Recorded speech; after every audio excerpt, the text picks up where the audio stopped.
Hello student, आज मैं आपको रासायनिक अभिक्रिया के बारे में बताऊंगा।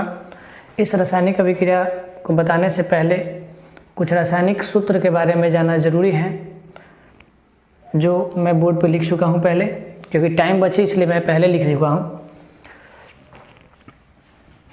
देखिए, एक एक करके बारी बारी से मैं सभी का नाम बता दूंगा। कुछ का मैंने नाम लिख दिया, कुछ का नहीं लिखा है, वो सब मैं लिख के बता देता हूँ। HCl सबसे पहले हाइड्रोक्लोरिक अम्ल, ये हमारे पेट में भी रहता है, ये भी याद रखिएगा। HCl हमारे पेट के भीतर रहता है। NaCl सोडियम क्लोराइड जो नमक में पाया जाता है। AlCl3 aluminium chloride. BaCl2 barium chloride. PbCl2 Pb lead, Cl2 मतलब क्लोरीन, लेड क्लोराइड। तो यह MgCl2 है, तो मतलब मैग्नीशियम क्लोराइड। यहाँ पे आप लिख लीजिएगा इसको, magnesium chloride. NH3 ammonia. CH3COOH को एसिटिक अम्ल कहते हैं, ये चींटी में रहता है। CH3COOH एसिटिक अम्ल जो चींटी में पाया जाता है। H2O शुद्ध जल का सूत्र होता है, H2O पानी जिसको भी हम कहते हैं। और D2O यहाँ पे हम नहीं लिखे हैं, लेकिन आप याद रखोगे ये खारा जल है। D2O मतलब खारा जल, खारा जल का सूत्र होता है D2O। HNO3 नाइट्रिक अम्ल। अब देखिए यहाँ पे NaNO3, जब भी NO3 लग जाए तो उस पर नाइट्रेट लगाते हैं, तो ये सोडियम हो गया, ये नाइट्रेट हो गया, मतलब इसको हम सोडियम कहेंगे। यहाँ से हो गया नाइट्रेट, तो ये क्या लिखेंगे, सोडियम नाइट्रेट। सेम उसी तरह से यहाँ पे लेड नाइट्रेट, तो लेड नाइट्रेट। अब यहाँ पे देखिए, यहाँ क्या है, कॉपर है, ये नाइट्रेट है, तो इसमें लिख लेंगे कॉपर नाइट्रेट। आप लिख भी सकते हैं या फिर मैं लिख देता हूँ कॉपर नाइट्रेट। अब यहाँ ZnNO2, तो इसको हम क्या लिखेंगे, जिंक नाइट्रेट। Zinc nitrate. जब तक मैं लिख रहा हूँ, जब बता रहा हूँ, तब तक आप लोग बोर्ड पे से ही उतार भी लीजिए, तो अच्छा रहेगा कॉपी में। AgNO3, ये क्या हो जाएगा, सिल्वर नाइट्रेट। इसको आप लिख लीजिएगा silver nitrate. CaO calcium oxide, या फिर इसको हम कली चूना कहते हैं। इसका रासायनिक नाम है कैल्शियम ऑक्साइड या फिर कली चूना। याद रखोगे, कैल्शियम ऑक्साइड या फिर इसको कली चूना भी कहते हैं। AgNO3 को हम सिल्वर नाइट्रेट कहते हैं। अब यहाँ चलाइए H2SO4 सल्फ्यूरिक अम्ल, इसे बैटरी अम्ल भी कहते हैं। H2SO4 को बैटरी अम्ल या सल्फ्यूरिक अम्ल कहते हैं। ZnSO4 जिंक सल्फेट, जब भी SO4 लगता है तो सल्फेट हो जाता है, तो यहाँ Zn पे लग गया सल्फेट, Zn प्लस SO4 तो जिंक सल्फेट। तब यहाँ क्या है, Na2SO4 तो सोडियम सल्फेट। अब इसी तरह से क्या हो जाएगा, कॉपर सल्फेट, कैल्शियम सल्फेट, यहाँ लिखेंगे कैल्शियम, ये हो जाएगा CuSO4 को हम कॉपर सल्फेट कहते हैं। CaSO4 इसको कैल्शियम सल्फेट, इसको हम कहेंगे आयरन सल्फेट, आयरन। आप इसी तरह से को भी लिख लीजिएगा, एल्युमिनियम सल्फेट, बेरियम सल्फेट, ये हो जाएगा बेरियम सल्फेट,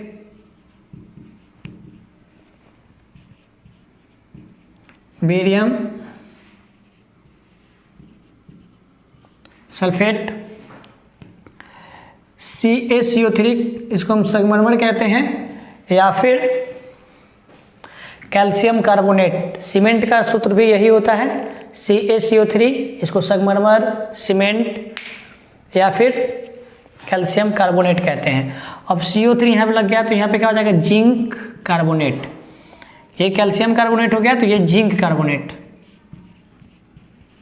जिंक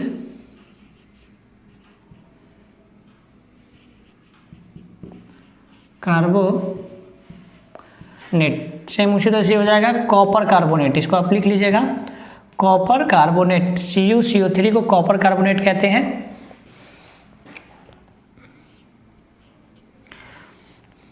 ठीक है, यहाँ देखिए Al2O3 एल्युमिनियम ऑक्साइड, Al2O3 को हम एल्युमिनियम ऑक्साइड कहते हैं। Fe2O3 ferric oxide, Fe3O4 ferrous oxide. CuO इसको क्यूप्रिक ऑक्साइड भी कहते हैं। CuO इसका थोड़ा सा साफ से इसको लिख दे रहे हैं आपको, ये CuO है, क्यूप्रिक ऑक्साइड। CO एक कार्बन एक ऑक्सीजन, मतलब कार्बन मोनोऑक्साइड, ये carbon dioxide, carbon mono oxide, carbon di oxide. अब आप यहाँ आ जाइए, H3PO4 फॉस्फोरिक अम्ल, H3PO4 को हम फॉस्फोरिक अम्ल कहते हैं। अब देखिए PH4 जहाँ भी लगा होगा उसको फॉस्फेट कहेंगे, तो ZnPO4 zinc phosphate, ZnSO4 means zinc phosphate. CaOH का होल 2, CaOH का होल 2 मतलब भखरा चूना, या इसको हम कैल्शियम हाइड्रोक्साइड भी कहते हैं, याद रखिएगा। CaOH के होल 2 को कैल्शियम हाइड्रोक्साइड कहते हैं।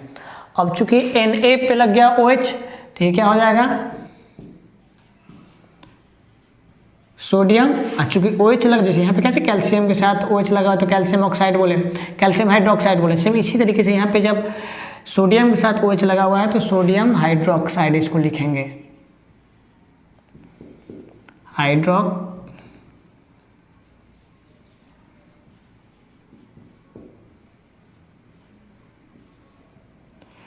Sodium hydroxide. ये फिर हो जाएगा aluminium hydroxide, copper hydroxide, CuAlOH के होल 3 को एल्युमिनियम हाइड्रोक्साइड, CuOH के होल 2 को कॉपर हाइड्रोक्साइड।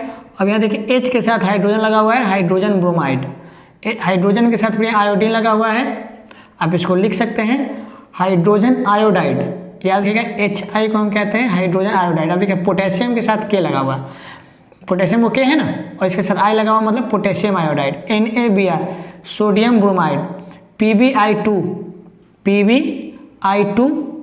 तो इसको हम कहेंगे लेड आयोडाइड। आपको एक चीज़ देखते हुए थोड़ा सा आपको थोड़ा समझने में प्रॉब्लम होता होगा कि कभी 2 लगा, यहाँ 3 लगा, यहाँ 2 लगा, यहाँ 2, ऐसा क्यों हो रहा है, जबकि नाम पे तो कोई फर्क नहीं पड़ता है। सीधे जैसे यहाँ पे PbI2 है तो आयोडाइड बोले, यहाँ पे एक ही तो फिर भी आयोडाइड बोले, ये वैलेंसी पे डिपेंड करता है, जो वैलेंसी मैं आपको अगले चैप्टर में बताऊंगा। अब इसको उतार लीजिए। हाँ, एक टॉप और छूट गया था, KClO3, इसको हम पोटेशियम क्लोरेट कहते हैं, KClO3 को पोटेशियम क्लोरेट कहते हैं। आप इन सारे को उतार लीजिए। यदि आप इतना याद रखिएगा तो जो फर्स्ट चैप्टर है आपका 10th क्लास का रासायनिक अभिक्रिया एवं समीकरण, उसका एक एक बन जाएगा क्वेश्चन आपसे। उतारिए प्लीज।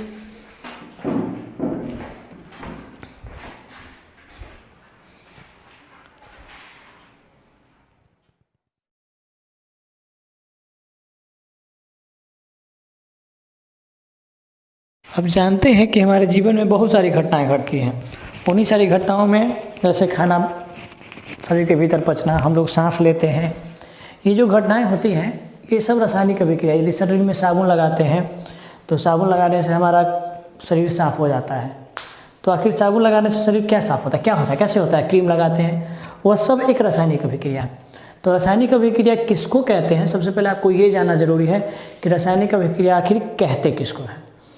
जब 2 या 2 से अधिक पदार्थ आपस में संयोग या वियोग करती है, मेरी बातों को सुनिएगा ठीक से। जब 2 या 2 से अधिक पदार्थ आपस में संयोग या वियोग करती है तो एक नए पदार्थ का निर्माण होता है। इस निर्माण करने की प्रक्रिया को रासायनिक अभिक्रिया कहते हैं। फिर सुन लीजिए, जब 2 या 2 से अधिक पदार्थ आपस में संयोग या वियोग करती है तो एक नए पदार्थ का निर्माण होता है, जिसे रासायनिक अभिक्रिया कहते हैं। जैसे एग्जाम्पल H2+O2, इसका तो सभी ने नाम सुना होगा। हाइड्रोजन है और ये ऑक्सीजन है। ये हाइड्रोजन जब ऑक्सीजन से अभिक्रिया करती है तो H2O मिलता है। आप एक चीज़ और ध्यान रखिएगा, हाइड्रोजन ऑक्सीजन को यदि मिला के आप 1-2 दिन क्या लगभग 50 साल भी रख दीजिएगा तो वाटर बन के तैयार नहीं होगा। इसको बनाने के लिए क्रैकिंग करवाना पड़ता है, इसको इलेक्ट्रिक चार्ज से, मतलब इलेक्ट्रिसिटी से क्रैकिंग जब करवाते हैं तब जाके ये बनता है। तो ये क्या हो गया? रासायनिक अभिक्रिया हो गया। रासायनिक अभिक्रिया में एक छोटी सी चीज़ ध्यान देना है कि इसको क्या कहते हैं। इसमें देखिए 3-4 पार्ट हैं। एक पार्ट ये हो गया, एक पार्ट ये, एक पार्ट ये, एक पार्ट ये। इसको हम कहते हैं प्रतिफल।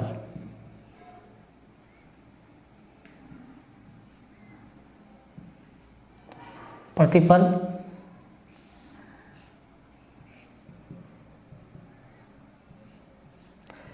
ये दोनों हो गया अभिकारक।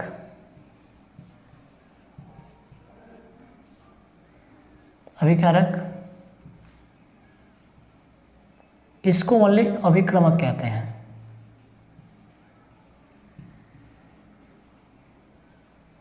अभिक्रमक।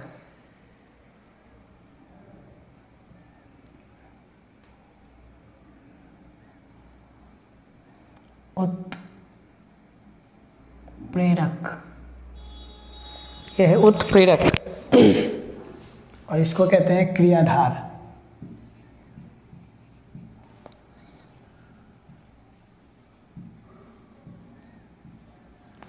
रासायनिक अभिक्रिया तो आप समझ रहे हैं कि जब दो या दो से अधिक तत्व आपस में संयोग या वियोग करते, जरूरी नहीं कि तत्व ही करे, कोई भी पदार्थ हो, यौगिक हो, जब दो या दो से अधिक पदार्थ आपस में संयोग या वियोग करती है तो एक नए पदार्थ का निर्माण होता है जिसे हम रासायनिक अभिक्रिया कहते हैं।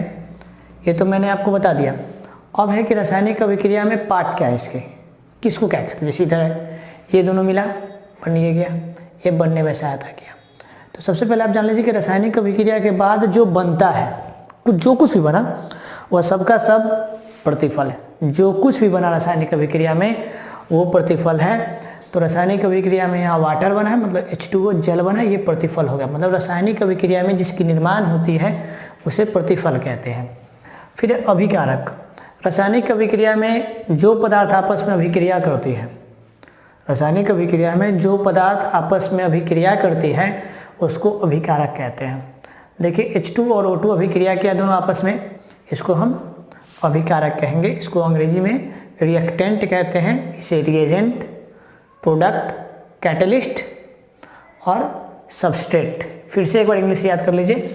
प्रतिफल को इंग्लिश में प्रोडक्ट कहते हैं, अभिक्रमक को रिएजेंट, अभिकारक को रिएक्टेंट, क्रियाधार को सबस्ट्रेट, और यहाँ पे जो उत्प्रेरक रहता है इसी जैसे इलेक्ट्रिक चार्ज उत्प्रेरक है उसको हम कैटलिस्ट कहते हैं।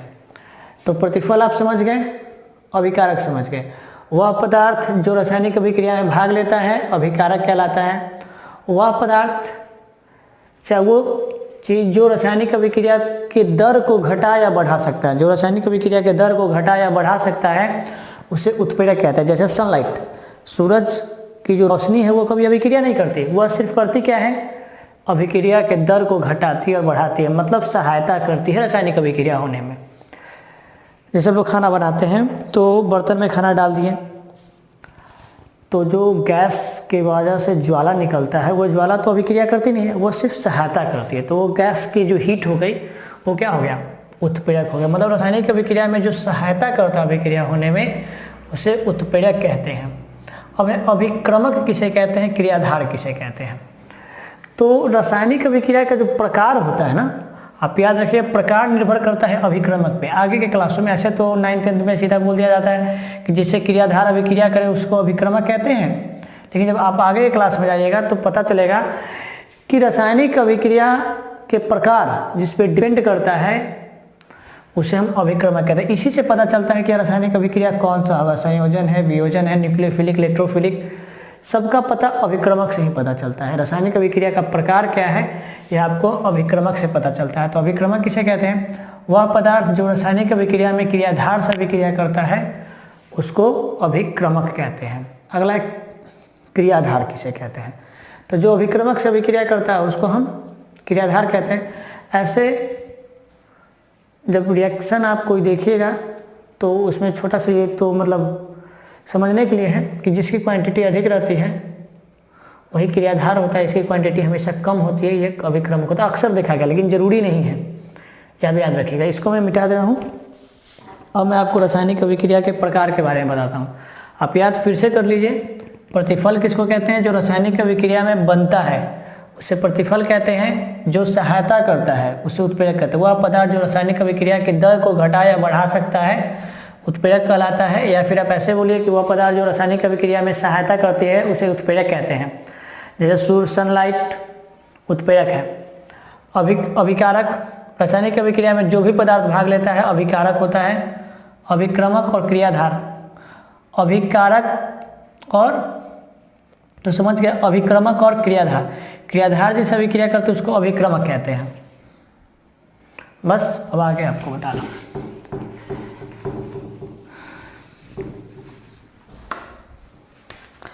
रासायनिक अभिक्रिया के प्रकार हमें बताना है अब।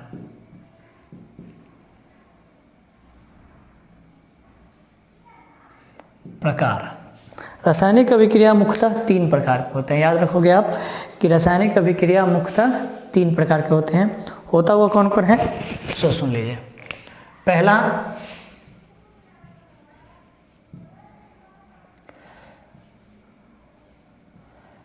संयोजन अभिक्रिया।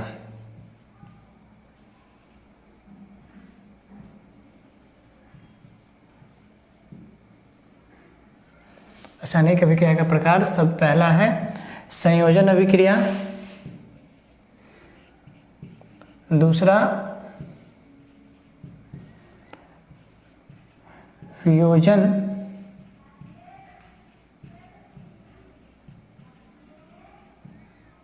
दूसरा वियोजन अभिक्रिया, तीसरा विस्थापन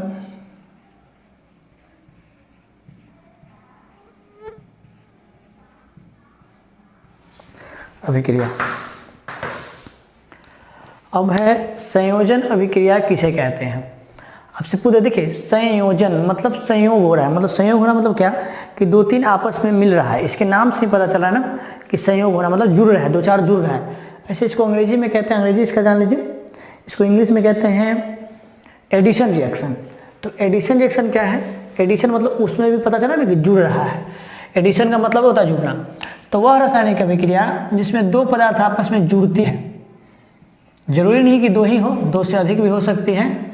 तो जिसमें 2 से अधिक पदार्थ आपस में जुड़ती हैं वह संयोजन अभिक्रिया है। एग्जाम्पल देख लीजिए, H2 + Cl2 जब यह सनलाइट के HNu, याद रखिएगा HNu को सनलाइट कहते हैं।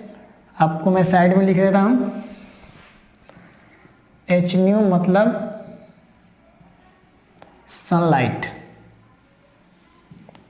मतलब सूर्य प्रकाश।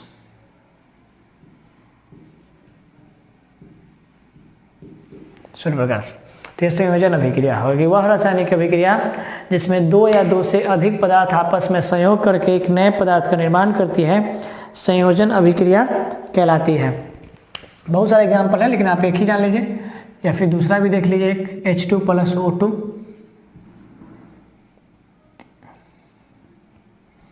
ये बनाएगा H2O, ये भी संयोजन अभिक्रिया हो गया। मतलब वह रासायनिक अभिक्रिया जिसमें 2 पदार्थ या 2 से अधिक पदार्थ आपस में संयोग कर एक नए पदार्थ का निर्माण करती है, संयोजन अभिक्रिया कहलाती है। दूसरा है वियोजन अभिक्रिया। तो वह रासायनिक अभिक्रिया जिसमें एक पदार्थ टूटती है। वियोजन अभिक्रिया को आप याद रखिएगा अपघटन अभिक्रिया भी कहते हैं इसको हम। अपघटन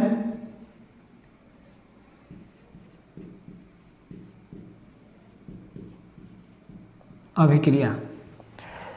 तो वह पदार्थ जिसमें एक पदार्थ टूट के कई भागों में बढ़ जाती है, वह पदार्थ जिसमें एक पदार्थ टूट के कई भागों में बढ़ जाती है, वियोजन अभिक्रिया कहते हैं। वह पदार्थ जिसमें एक पदार्थ टूट के कई भागों में बढ़ जाती है, वियोजन अभिक्रिया कहलाती है। जैसे आप देखिए CaCO3 को जब हम, अब घर में तो चूना पुताई हुआ ही होगा, उसमें जब पानी डालते हैं तो आप देखिएगा कि कैल्शियम ऑक्साइड उसके भीतर बच जाता है, वाटर तो रहता ही है, और CO2 कार्बन डाइऑक्साइड का ऊपर उड़ जाता है। तो यह वियोजन अभिक्रिया हो गया, मतलब एक पदार्थ टूट के 2 भागों में बट गया। दूसरा एक एग्जाम्पल और देख लीजिए, C2H6 को जब हीट करते हैं, इसका हीट करते हैं मतलब गर्मी हुआ, तो यह C2H4 + H2 यह भी वियोजन अभिक्रिया हो गया।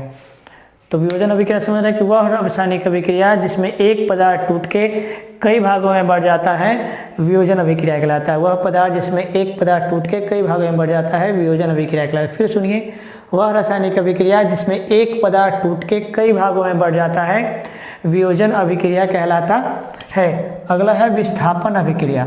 विस्थापन अभिक्रिया को जानने से पहले आप एक चीज और जान लीजिए कि विस्थापन अभिक्रिया 2 प्रकार के होते हैं। उभय विस्थापन, एकल विस्थापन।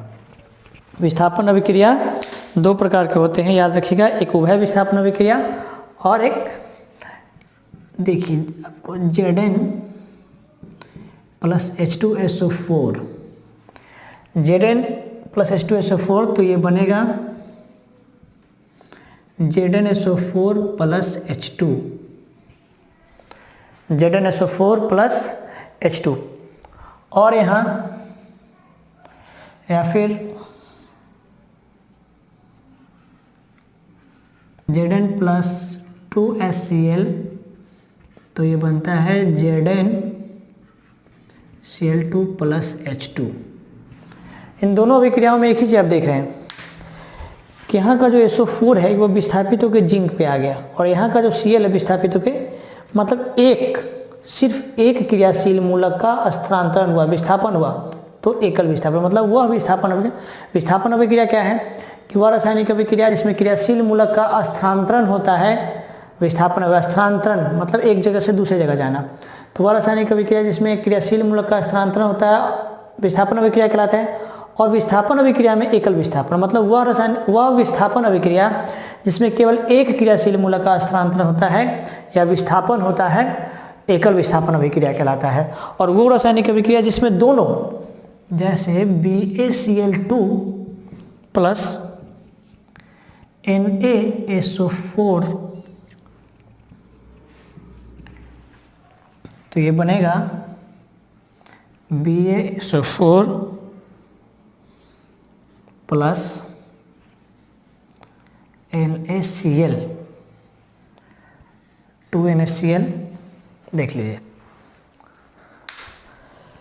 वह विस्थापन वह रासायनिक अभिक्रिया जिसमें सभी क्रियाशील मूलक एक दूसरे से स्थानांतरित हो जाता है, या फिर सभी क्रियाशील मूलक का स्थानांतरण होता है, एक से अधिक क्रियाशील मूलक का स्थानांतरण होता है, वह विस्थापन अभिक्रिया कहलाता है। यहाँ पे है क्या कि Cl विस्थापित होकर इस पे आ गया और ये विस्थापित होके, तो देखिए BaSO4 बन गया और यह NaCl बन गया।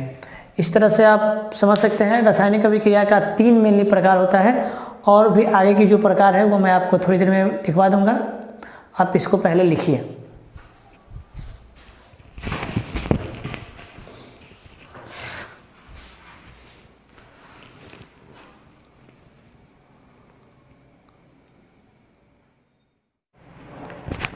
कुछ विशेष प्रकार की रासायनिक अभिक्रिया है जिसके बारे में मैं आपको भी बताऊंगा।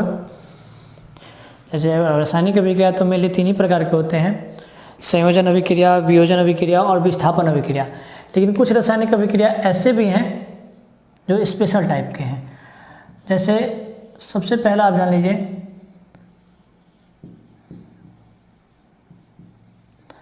ऑक्सीकरण अभिक्रिया।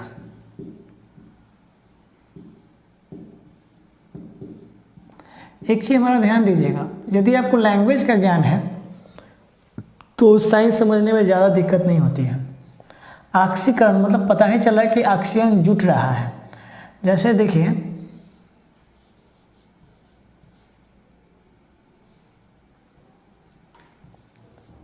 CHO,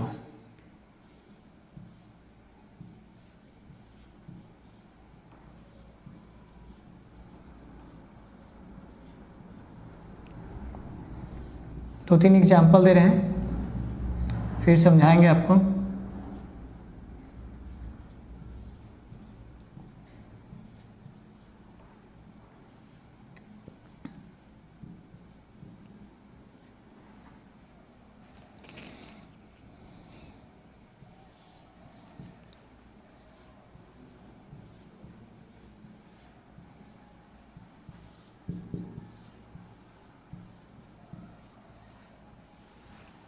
देखिए इन सारे रिएक्शन में आप एक चीज ध्यान से देखिए, आपको लगेगा कि oxygen, number of oxygen atom बढ़ते जा रहा है सब में, है ना। देखिए कैसे, यहाँ पे तो कांस्टेंट है, बट यहाँ पे एक वाटर बाहर निकल जा रहा है, इसका आंसर आपको दिखाई नहीं दे रहा है। यहाँ पे भी जबकि बढ़ा है, -H2O बाहर आ जाता है। इसको पढ़ेंगे कैसे या फिर समझेंगे कैसे? ऑक्सीकरण अभिक्रिया मतलब वह रासायनिक अभिक्रिया जिसमें ऑक्सीजन जुड़ता है, वह रासायनिक अभिक्रिया जिसमें ऑक्सीजन जुड़ता है उसे हम ऑक्सीकरण अभिक्रिया कहते हैं। या फिर आप थोड़ा सा स्टैंडर्ड टाइप से बोलिएगा तो आप ऐसे बोल सकते हैं कि वह रासायनिक अभिक्रिया जो नवजात ऑक्सीजन की उपस्थिति में होता है ऑक्सीकरण अभिक्रिया कहलाता है। वह रासायनिक अभिक्रिया जो नवजात ऑक्सीजन की उपस्थिति में होता है ऑक्सीकरण अभिक्रिया कहलाता है। देखिए ये जो ब्रैकेट के भीतर ऑक्सीजन है इसे नवजात, नवजात का मतलब होता है कि तुरंत बना के, जैसे एटमॉस्फेयर में जो ऑक्सीजन है उससे अभिक्रिया नहीं करेगी, ये लैब में तुरंत बनाई जाती है ऑक्सीजन और तुरंत उसको रिएक्शन कराया जाता है, इसलिए इसको नवजात कहते हैं।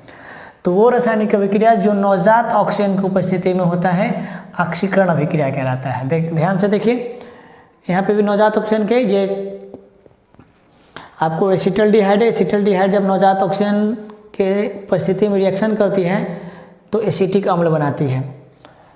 फिर यहाँ पे देखिए अल्कोहल है, इथेनॉल है, इथेनॉल जब किया तो एथिनल्डिहाइड बनाया। कार्बन जब ऑक्सीजन से रिएक्ट किया तो कार्बन डाइऑक्साइड बनाया। सल्फर जब ऑक्सीजन से किया तो सल्फर डाइऑक्साइड, इसमें भी ऑक्सीजन जुड़ रहा है। तो वह रासायनिक अभिक्रिया जिसमें ऑक्सीजन जुड़े या नवजात ऑक्सीजन की उपस्थिति में हो ऑक्सीकरण अभिक्रिया कहलाती है। फिर आप देखिए अवकरण अभिक्रिया।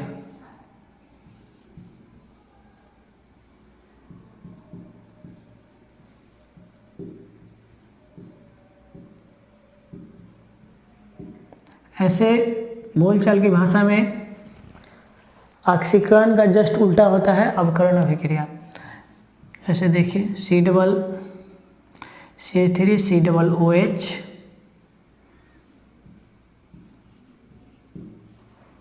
तो ये बनाएगी CH3CHO। यदि CH3CHO को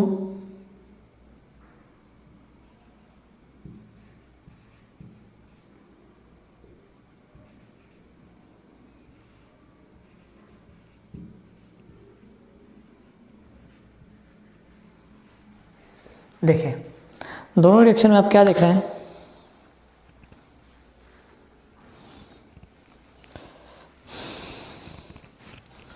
दोनों रिएक्शन में एक चीज आ रहा है, हाइड्रोजन जुट रहा है। मतलब वह रासायनिक अभिक्रिया जो नवजात हाइड्रोजन की उपस्थिति में होता है अवकरण अभिक्रिया कहलाता है। फिर से आप सुनिए और इसे लिख भी लीजिए कॉपी में तो अच्छा रहेगा, क्योंकि लिखा हुआ ही अच्छा रहता है, वो आपको बार बार पढ़ने का जरूरी नहीं पड़ेगा। जब बार बार आप देखिएगा तो आपको खुद ब खुद याद आ जाएगा।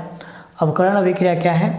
वह रासायनिक अभिक्रिया जो नवजात हाइड्रोजन की उपस्थिति में होता है अवकरण अभिक्रिया कहलाता है। वह रासायनिक अभिक्रिया जो नवजात हाइड्रोजन की उपस्थिति में होता है अवकरण अभिक्रिया कहलाता है। याद रखिएगा आप कि वह रासायनिक अभिक्रिया जो नवजात हाइड्रोजन की उपस्थिति में होता है अवकरण अभिक्रिया कहलाता है। रिडॉक्स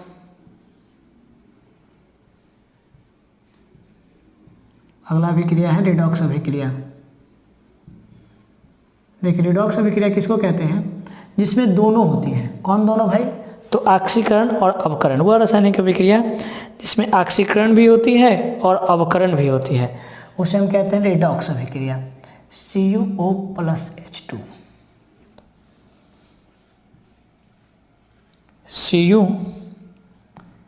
Cu+H2S, इसमें ऑक्सीकरण भी हो रही है और अवकरण भी हो रही है।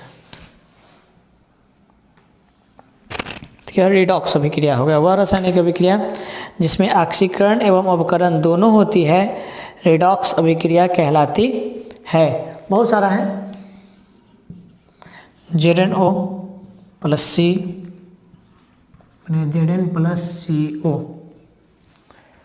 वह रासायनिक अभिक्रिया जिसमें ऑक्सीकरण एवं अवकरण दोनों होती है उसे रिडॉक्स अभिक्रिया कहता है। आपको पहचानने के लिए तो पहचान में आता है, इसमें थोड़ा सा बच्चों को कन्फ्यूजन होता है, जो अगले वीडियो में मैं आपको बताऊंगा कैसे पहचानेंगे कि रिडॉक्स है। अब सिर्फ अभी नोट्स के लिए याद रखिए कि वह रासायनिक अभिक्रिया जिसमें ऑक्सीकरण एवं अवकरण दोनों होती है रिडॉक्स अभिक्रिया कहलाती है। ऐसे आप इसमें समझ भी सकते हैं। यहाँ देखिए हाइड्रोजन जुट रहा है और ऑक्सीजन इसे बाहर निकल रहा है। तो चूंकि ऑक्सीजन बाहर निकल रहा है और हाइड्रोजन जुट रहा है, इसका मतलब इसमें ऑक्सीकरण भी हो रहा है अवकरण भी हो रहा है। ठीक है, इसको मिटा देते हैं, फिर अगला रिएक्शन में बता रहा हूँ।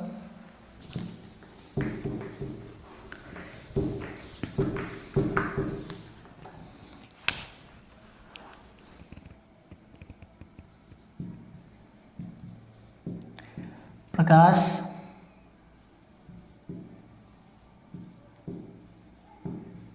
अब बताइए प्रकाश अभिक्रिया का मतलब क्या हुआ। प्रकाश अभिक्रिया मतलब जो प्रकाश की उपस्थिति में होता है। इससे पहले मैं थोड़ा सा एक रिएक्शन बताया था, उसमें एक एग्जांपल दिए थे आपको कि H2 + Cl2 ये बनाता है HCl, या CH4 + Cl2 ये बनाता है CH3Cl + HCl। यह भी सनलाइट की उपस्थिति में होता है, यह भी सनलाइट मतलब वह रासायनिक अभिक्रिया जो सूर्य प्रकाश की उपस्थिति में हो या फिर कोई भी प्रकाश की उपस्थिति में हो, उसको हम प्रकाश अभिक्रिया या प्रकाश रासायनिक अभिक्रिया कहते हैं।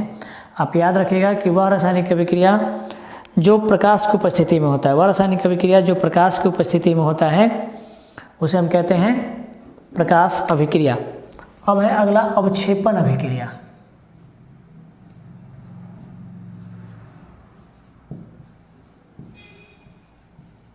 अवक्षेपण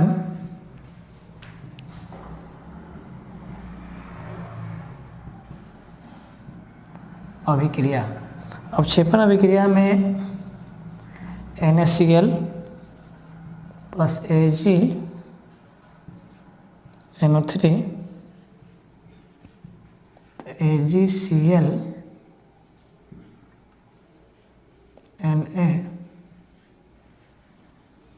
NaNO3। देखिए यहाँ पे तीर हमें एक नीचे वाए दिए हैं, इसका मतलब है कि रासायनिक अभिक्रिया मतलब के बाद ये बच गया है, नीचे में बच गया।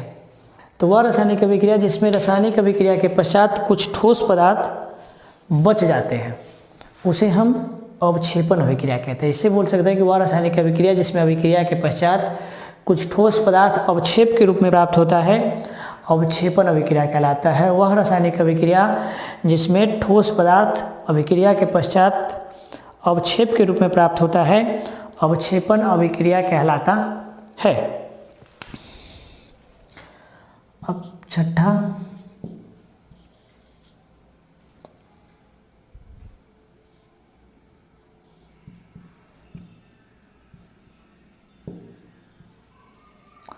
ऊष्माक्षेपी अभिक्रिया।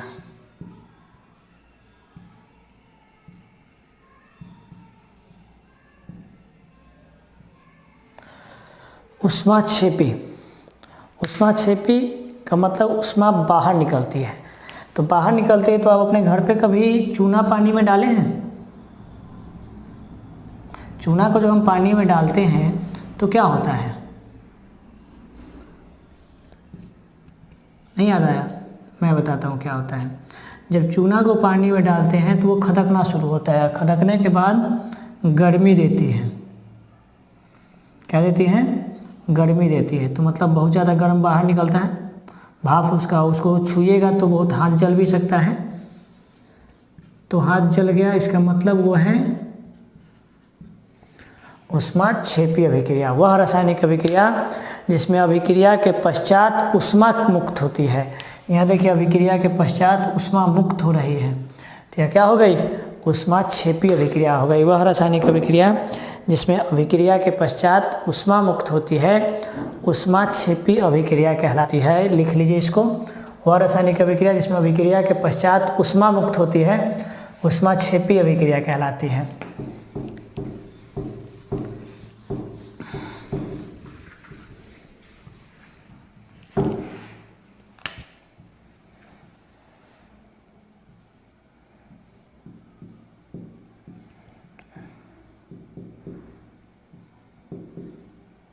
ऊष्माशोषी अभिक्रिया।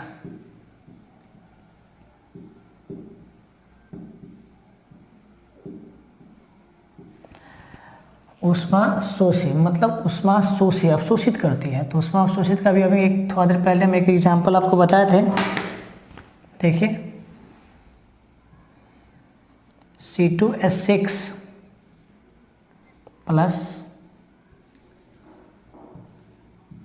प्लस हीट देते हैं, लेकिन इसको हीट को प्लस करके ना लिख के हम यहाँ पे ऐसे ऊपर दे दिए। ये हीट लग रहा है तो ये बनेगा क्या? C2H4 + H2 मतलब वह रासायनिक अभिक्रिया जिसमें अभिक्रिया होने के लिए ऊष्मा की आवश्यकता पड़ती है, हीट की आवश्यकता पड़ती है, ऊष्मा शोषी अभिक्रिया कहलाती है। आप याद रखिएगा, वह रासायनिक अभिक्रिया जिसमें अभिक्रिया होने के लिए ऊष्मा की आवश्यकता होती है, बिना ऊष्मा का होगा ही नहीं। जैसे घर पे खाना बनता है तो वह भी एक ऊष्मा शोषी है, क्योंकि जब तक उसको हीट आप नहीं दीजिएगा तब तक थोड़ी अभिक्रिया होगा। तो वह रासायनिक अभिक्रिया जिसमें अभिक्रिया होने के लिए ऊष्मा की आवश्यकता पड़ती है, ऊष्मा शोषी अभिक्रिया कहलाती है। फिर अगला है